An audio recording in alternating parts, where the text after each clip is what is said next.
Hello. Hello. हं. नितीन भुतडा बोलता का? बोलतो. अ, आपल्या गावामध्ये ते जे पेट्रोल पंपाचं प्रकरण सुरू आहे शिवाजी महाराजांच्या पुतळ्याचं. हं. अ, ते आपल्या तुमच्या जातीचं असल्यामुळे तुम्ही सगळं त्याच्यावर पडदा टाकत आहे का साहेब? कोण जातीचा? ते जे सारडा जे आहे ते समजा ते तुमच्या जातीचं असल्यामुळं म्हटलं. कोण बोलता तुम्ही? मी दिनेश पाटील बोलतो. बरं. सारडाचा काय संबंध आला? ते तुमच्या मारवाडी जातीचं असल्यामुळे त्याच्यावर तुम्ही म्हणजे काय पडदा-वरदा टाकत आहे असा अशातला काही भाग आहे का म्हटलं? छत्रपती शिवाजी महाराज मारवाड्याचे नाही आहे का?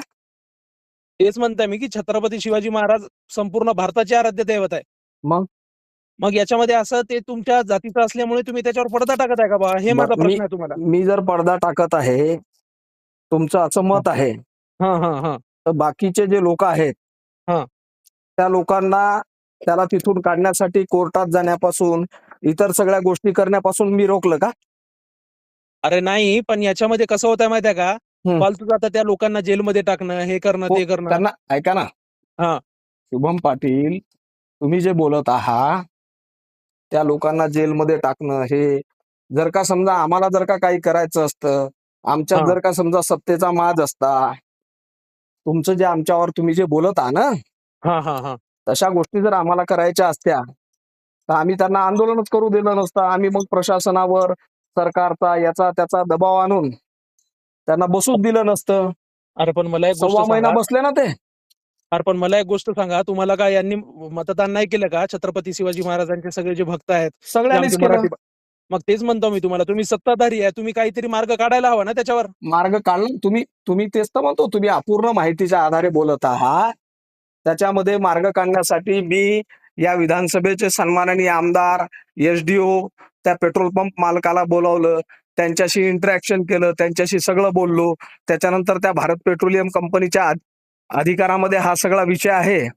भारत हां. पेट्रोलियम कंपनीच्या अधिकाऱ्यांना सुद्धा आम्ही फोन केला. गडकरी साहेब स्वतः बोलले.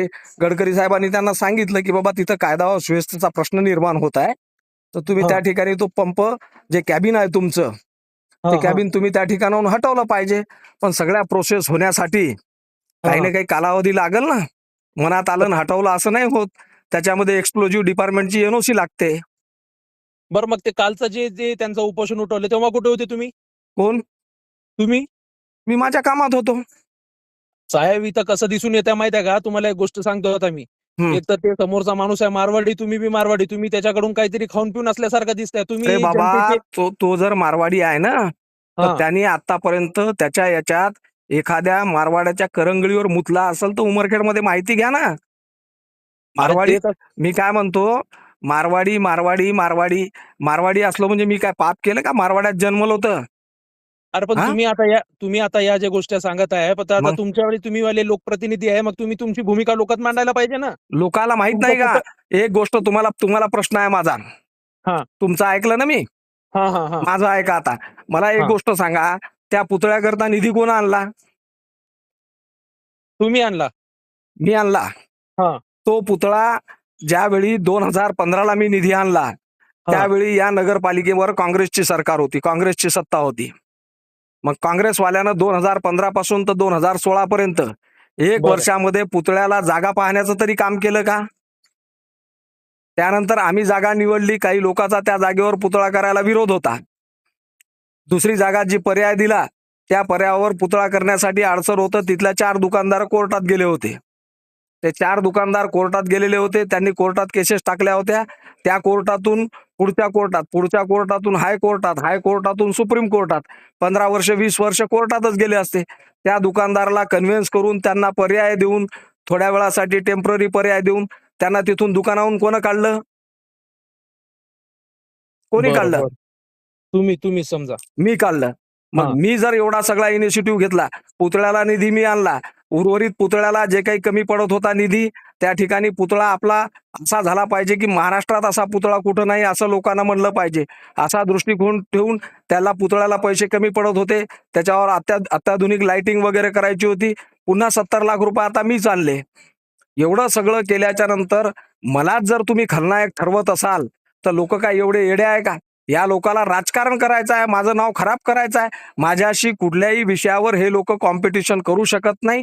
माझ्याशी लोकांच्या समाजाच्या कामावर कॉम्पिटिशन करू शकत नाही. माझ्यासोबत विकासाच्या कामावर कॉम्पिटिशन करू शकत नाही. म्हणून मला जातीमध्ये गोवण्याचा प्रयत्न करता का तुम्ही?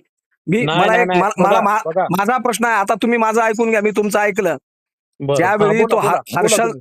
हर्षल जाधव नावाचा पोरगा मराठा समाजाचा पोरगा होता, त्याला ऍडमिशन करायचं होतं एमबीबीएसला. सेकंडला त्यांनी नीट देऊन नीटमध्ये पास झाला. एमबीबीएसला ऍडमिशन करायचं होतं. जे मराठा समाजाचे नेते आहे रामदेव सरकर यांच्या एमपीएस अकॅडमीवर 7,000 रुपये महिन्यानं काम करणारा तो पोरगा होता. त्याच्या शिक्षणाची जबाबदारी त्यांनी घेतली का? मी घेतली ना. मी करून दिलं ना त्याचं ऍडमिशन 4 लाख रुपये भरून. तेव्हा मी मारवाडी नव्हतो का? तुम्ही अहो ते एवढं मला तुमचं बोलत आहात मारवाडी मारवाडी. मी मारवाडी जन्मात समाजात जन्मलो, हे माझं काय पाप आहे का माझं? ते ऐका ते तुमचं सगळं बरोबर आहे साहेब. मला ती गोष्ट मानायची नाही, मला ती मग गोष्ट सांगायची नाही. मी तुम्हाला जे गोष्ट सांगत आहे, इथं कसं कोण आहे, तुम्ही को- लोकप्रतिनिधी आहे. आम्ही कोणती? जनता तुम्हाला प्रश्न विचारणार, अरे बरोबर? विचारा ना, मी तुमच्या प्रत्येक प्रश्नाचं उत्तर द्यायला तयार आहे. मग मी तुम्हाला तेच म्हणताय की हा, यामध्ये तुम्ही तुमची स्पष्ट भूमिका जी आहे ना, जी आता माझ्यासमोर माझी मांडली, तुम्ही प्रेस माझी कॉन्फरन्स घ्या ना, मग तुम्ही सांगायला हवं अरे ना ते हो बाबा, मी लोकांसमोर. मी प्रेस कॉन्फरन्स घेतल्या. लोकांना सगळं माहित आहे, सगळ्या गोष्टी आहे. ज्या लोकाला राजकारण करायचं, काल तो तिथं जैन वकील एवढा बोलत होता. त्या जैन वकील एवढा विधी तज्ञ आहे, उमरखेडचा हुशार तज्ञ हा वकील हा आहे. त्यांनी हा का हा कोर्टात हा नाही गेला मग? आतापर्यंत 2 महिन्यापासून तो पंप जर त्या ठिकाणी इलिगल चालू होता, तर त्या वकिलाला कोणी रोखलं होतं का कोर्टात जाण्यापासून? एवढ्या शहाणपणाच्या गोष्टी सांगून समाजाच्या लोकांना भडकवायला ते, तर त्याची काय अक्कल मार खाल्ली होती का? 2 महिने कुठं शेण खायला गेली होती का अक्कल त्याची? मुतडा साहेब, मला एक गोष्ट समजते बघा. हम्म तुम्ही जनतेचे प्रतिनिधी आहात, लोकप्रतिनिधी आहात. मग तुम्हाला जनतेचे लोकांनी निवडून, प्रतिनिधी आहे म्हणजे आम्ही काय चुकीचा आरोप ऐकून घ्यायचा का आमच्यावर? चुकीचा आरोप नाही, आम्ही प्रश्न तुम्हालाच करणार. तुम्ही काही प्रश्न ना काही करून ते मार्गी लावा. प्रश्न ते करणार तर प्रश्नाचं उत्तर सुद्धा देणार. मी जे तुम्हाला प्रश्न केले त्यातला एक जरी प्रश्न माझा चुकीचा असेल तर मला सांगा ना तुम्ही. माझ्या प्रश्नाचं उत्तर का देत नाही? सारडाला तुम्ही सारडा येऊन जाऊन सारडा मारवाडी आहे आणि मी मारवाडी आहे म्हणजे माझं पाप आहे का ते? अरे सारडा, तुमच्या माहितीसाठी, सारडा त्याच्या जीवनात त्याच्या बापाचा नाही झाला तर माझा काय होणार आहे? जन्म देणाऱ्या बापाचा नाही आहे ते, आणि मी कशाला त्याला प्रोटेक्ट करू? अरे बाबा, कायद्याचा अधिकार आहे त्याला. त्याच्यामध्ये बर्मा सेल नावाचा एक ऍक्ट आहे. त्या ऍक्ट मध्ये 1975च्या कायद्यामध्ये स्पष्ट तरतूद आहे की त्या ठिकाणी एखाद्या पेट्रोल पंपाला जागा जर लीजवर दिली असेल तर ते हा लीजवर दिलेली जागा त्या ठिकाणी डिनाय करण्याचा किंवा नाकारण्याचा अधिकार हा जिल्हाधिकाऱ्याला किंवा शासनाला नाही आहे. त्याला प्रोटेक्शन आहे. मी काय करू शकतो त्याच्यामध्ये? मी स्वतः ऑब्जेक्शन घेतलं एसडीओ कडे की त्याला तुम्ही त्या ठिकाणी लीज वाढून देऊ नका. अजून बरं काय करणार? मी काय बरं ऐका हनुमानासारखी ऐका छाती ऐका फाडून दाखवू का मी आता? एवढी एवढी गोष्ट आहे का? बरं, माझं एकच म्हणणं आहे बघा. हम्म की तुम्ही काही ना काहीतरी करा. जसं तुम्ही ते निधी आणला तुम्ही म्हणताय ना, तसं म्हणत आता हे प्रश्न कसं ना म्हणताय कसं तरी मार्गी लावा. कसं आहे, हो शिवाजी महाराज. पाटील, पाटील, हा निधी आणलाय म्हणत नाही आहे. तुम्ही हा या, तुम्हाला एव्हिडन्स सह सगळ्या गोष्टी देतो. नाही नाही नाही नाही हा, नाही. आम्हाला आरोप हो हो बरोबर आहे आरोप बरोबर आहे. आरोप करायला काही लागत नाही. हा, मी माझं तुम्हाला फक्त काय एकच सांगत म्हणणं आहे? आहे साहेब. मी फक्त साहेब हनुमानासारखी छाती फाडून दाखवू शकत नाही. तुम्हाला किती मराठा समाजाचे पोरं दाखवू? ज्या मराठा समाजाच्या पोराचं शिक्षण मी घेत आहो, तेव्हा दिसत बरोबर. नाही का मी मारवाडी आहो म्हणून? बरं, मग मागच्या 4-5 दिवसापासून हे एवढे जे तुमच्यावर आरोप प्रतिआरोप सुरू आहे, ते बाकीचे सगळे बोलत आहेत, तेव्हा तुम्ही का बरं नाही बोलले? मग अरे बाबा, आतापर्यंत तुम्ही हे प्रत्येक वाचलेलं पाहिजे ना. कोणाच्या तोंडावर हात ठेवू? काल त्या देशमुखच्या पोरासाठी मला सतीश सुरोशे नावाच्या एका पोराचा फोन आला होता. मी हा ठाणेदाराला बोललो, मी रेकॉर्डिंग दाखवतो, या तुम्ही. मी ठाणेदाराला बोललो की बाबा, तो पोरगा मायनर आहे, त्याला तुम्ही चार्जर द्यायसाठी आलेल्या पोराला कसं काय उचललं? ठाणेदारांनी सांगितलं की त्याचा मारतानाचा माझ्याकडे व्हिडिओ आहे. त्यांनी हा नाकावर हा बुक्की मारली. आमच्या पोलिसाचं नाक फ्रॅक्चर केलं. त्याच्या नाकातून सतत रक्तास्तव चालू आहे. आणि असं जर असताना, आमच्या पोलिसाचं रक्त काढलेलं असताना तुम्ही जर म्हणत असाल त्याला सोडा, आम्ही कसं सोडणार आहे? काय उत्तर देऊ मी त्याला? बरं नाही. हे पहा, तुम्हाला एक गोष्ट सांगतो पाटील, हा कोणतीही गोष्ट आपण बोलण्याच्या पूर्वी त्या गोष्टीच्या मागची पूर्ण पार्श्वभूमी, पूर्ण माहिती घेऊन आपण बोललं पाहिजे. तुम्ही माझ्या समोरासमोर या, मी तुम्हाला प्रत्येक गोष्ट दाखवायला तयार आहे. कशा पद्धतीनं या सगळ्या गोष्टीमध्ये निव्वळ मला बदनाम करायचं म्हणून कोणी करत असेल तर त्याला काही नाही. लोक आता दूधखोळे राहिलेले नाही, लोकांना सगळं समजते कोण काय अहो, पण करत आहे आणि लोक, काय नाही. तुम्ही जनप्रतिनिधी आहे म्हणून लोक तुम्हाला बोलतात, म्हणून तुम्हाला प्रश्न विचारणार ना लोक. अरे बाबा, बोलतात तर काही बोलणार का? मला, मी जे तुम्हाला प्रश्न केले त्याचं उत्तर द्या ना. मी ते एवढ्या सगळं जाऊ द्या, मराठा ते सगळं जाऊ समाजाच्या द्या. पोराचं मी काय मी म्हणालो, एवढ्या मराठा समाजाच्या पोराचं शिक्षण घेत आहो, इतक्या पोरांना शिकवत आहो, त्या लोकांना मदत करत आहो. इतके मराठा समाजाचे लोक माझ्याकडे दिवसभरामध्ये येतात, प्रत्येक माणसाचं काम करतो, तेव्हा माझी जात नाही दिसत का? निव्वळ छत्रपतीच्या आड राजकारण करायचं आहे तुम्हाला, म्हणून मला गोवता का त्याच्यामध्ये? बरं मी एक काय म्हणताय साहेब, मला फक्त एवढी गोष्ट माहिती आहे. मला फक्त एवढी गोष्ट करून द्या तुम्ही. त्याच्यातला काही ना काहीतरी लवकरात लवकर मार्ग काढा. मार्ग तुम्हाला एक सांगतो, मार्ग मीच काढल, मीच त्या ठिकाणी ते बोलल आणि तुम्हाला सांगतो कायदेशीररित्या जर त्याचं कॅबिन तिथून हटलं नाही तर त्या ठिकाणी त्या कॅबिनवर बुलडोजर चालवायला सुद्धा मी जाईल. एवढी बरं, धमक बरं. माझ्यामध्ये बस आहे. आम्हाला आणि तुमची ही ठाम भूमिका छत्रपती पाहिजे. छत्रपती शिवाजी महाराजासाठी जर का इलिगल काम करायचं काम पडलं तरी करण्यासाठी नितीन भुतळा समर्थ आहे. मला कोणी शहाणपण शिकवायची गरज नाही आहे. बरं, बरं, बरं. हीच भूमिका आम्हाला अपेक्षित आहे साहेब हा. आपल्याकडून. कसं आणि आहे, कुठेही आपल्याला मला एक तुम्हाला गोष्ट सांगतो समजते पाटील, साहेब, अजून एक साहेब गोष्ट लक्षात ठेवा, कुठेही जात आणायची नाही. प्रत्येक ठिकाणी जात आम्ही कधी जात पाहत नाही, कधी पात पाहत नाही, कधी धर्म पाहत नाही. उमरखेडच्या मुस्लिमासाठी ईदगाला 70-80 लाख रुपये देणारा सुद्धा नितीन भुतळा आहे. आम्ही कधी जातीपातीचं राजकारण करत नाही. आम्हाला अहो साहेब, मोदीजीनं मी सांगितलेलं तुम्हाला आहे, काय सबका म्हणत आहे साथ सबका विकास. साहेब, मी तुम्हाला काय म्हणताय, कसं आहे, हम्म.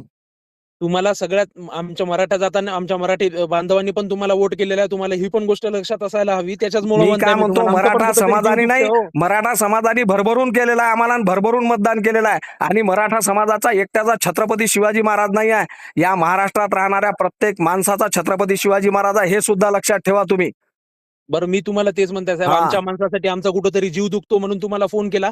तुम्ही फक्त आमच्यासाठी एवढी तुम्ही तुमची स्पष्ट भूमिका मांडा. तुम्ही जे माझी काही आहे ते भूमिका पंपाचं पहिले माझी पूर्ण भूमिका हटवा. स्पष्ट आहे. मला काही त्याच्यासाठी माझी भूमिका जगजाहीर करायचं काम नाही. जे काल तुम्हाला काल जे लोक भडकवत होते, जे लोक तुम्हाला सांगत होते, त्यांना प्रश्न विचारा ना. विचारा त्या जैन वकिलाला की तू 2 महिने काय झोपला होता का? त्याला जर का समजा कोर्टात जाण्यासाठी वकिलीची फीस लागत असेल तर मी फी द्यायला तयार आहे. त्याला म्हणा जा कोर्टात सारण्याच्या विरोधात, त्याच्यात धमक असेल तर. काहीतरी बोलायचं, कायद्याचं नॉलेज असताना लोकाला उल्लू बनवायचा प्रयत्न करायचा, राजकारण करायचं. ते बरं स्वतः साहेब, नगरसेवक होता बरं, ना. ऐका 2000 ऐका ऐका ऐकून साहेब. घ्या, ऐका माझी हा. गोष्ट. 2011 ते 2016 तो जैन वकील नगरसेवक होता नगर परिषदमध्ये. गोळ्या खेळल्या का त्यानं? का केलं नाही तेव्हा त्यानं? शिवाजी महाराज या पुतळ्यासाठी जागा का नाही त्यानं राखीव केली? छत्रपती शिवाजी महाराज कॉम्प्लेक्सचं बांधकाम त्याच्या कार्यकाळात झालं. त्यावेळी त्यानं छत्रपती चौकामध्ये का तिथं जागा दिली नाही? जागेचा ठराव घेतला आणि जागा का ठेवली नाही? 17 दुकानापैकी एका दुकानाची जर 2-2 फूट त्यानं त्या ठिकाणी जर जागा कमी केली असती, 17 दुनी 34 फूट जागा राहिली असती, पुतळा उभा राहिला असता. जे आज त्या ठिकाणी बोलत आहे, जैन वकील असेल, नंदकिशोर अग्रवाल असतील किंवा जे लोक आज त्या ठिकाणी त्या पुतळ्याच्या समर्थनार्थ बोलत आहे, त्यांनी काय झक मारली का सभागृहामध्ये? तेव्हा तेव्हा तुम्ही का विचारलं नाही त्यांना की तुम्ही चौकाचं नामकरण केलं तर पुतळ्यासाठी जागा का ठेवली नाही? हा प्रश्नच निर्माण झाला नसता त्या ठिकाणी. अरे मला या ज्या व्यक्तीनं केलं पाटील, त्याच्याकडे बोर्ड दाखवणं सोपं आहे. या ठिकाणी आम्ही मागच्या 8 वर्षामध्ये या गावाचं रंगरूप पलटवण्याचं, या गावामध्ये सगळ्या समाजाला घेऊन चालण्याचं काम केलं. मला त्या गोष्टीशी माझ्यासोबत स्पर्धा होत नाही, म्हणून मला जातीमध्ये गुंतू नका. मी कोण्या एका जातीचा नाही आणि मी कधी जात-पात मानत नाही. मी प्रत्येक समाजासाठी, प्रत्येक घटकासाठी काम करतो. 24/7 इथं उपलब्ध असणारा माणूस आहे मी आणि लोकांना मदत करणारा, प्रत्येक वेळी कोण्या जातीपातीचा हे पाहून न पाहता मदत करणारा माणूस आहे मी. मला जातीपातीमध्ये गुंतवू नका, तुम्ही जे कोणी असाल ते. ऐका तुम्ही जे हा. बोलायले ते आहे आता बरोबर. फक्त माझं एकच म्हणणं होतं साहेब की ते तेल प्रकरण लवकरात लवकर तुम्ही आता निपटून द्या. तुम्ही जनप्रतिनिधी आहात म्हणून मी तुम्हाला सतत निपटून तुम्हाला द्या. आता म्हणजे त्याला विनंती करतो. ऐकून घ्या, त्याला कायदेशीर प्रक्रिया आहे. ती कॅबिन हा. जर तिथून हटवायची असेल तर त्याला हा. बीपीसीएल कंपनीची एनओसी लागते. एनओसीच्या नंतर त्याला एक्सप्लोजिव्ह डिपार्टमेंटची परवानगी लागते. या म्हणजे देशाचे मंत्री नितीन गडकरी साहेब स्वतः त्या भारत पेट्रोलियम कंपनीच्या रिजनल मॅनेजरला त्यांनी सांगितलं, अशा पद्धतीनं त्या गावामध्ये जनक्षोभ उसळत आहे, तुम्ही ताबडतोब त्या ठिकाणी ती प्रक्रिया चालू करा. त्यांनी प्रक्रिया चालू केलेली आहे. येणाऱ्या 8-10 दिवसामध्ये ती कॅबिन त्या ठिकाणी हटवू आम्ही. बरं, मग मी तुमच्यावर भरोसा ठेवू या गोष्टीसाठी? माझ्यावर भरोसा ठेवायचं कामच नाही हो. जे बोलते ते करते नितीन भुतळा. नितीन भुतळाचं नावच काफी आहे. जे बोलला ते केलेलंच आहे आजपर्यंत. हे सुद्धा नितीन भुतळाच करल. कोणाला काय राजकारण करायचं आहे करून द्या. लोक काही दूध खुळे नाही आहे. बरं. ते तेवढंच माझं म्हणणं होतं की ते फक्त तेवढं प्रकरण जे आहे ते लवकरात लवकर करायला हवं. काहून तर शिवाजी महाराज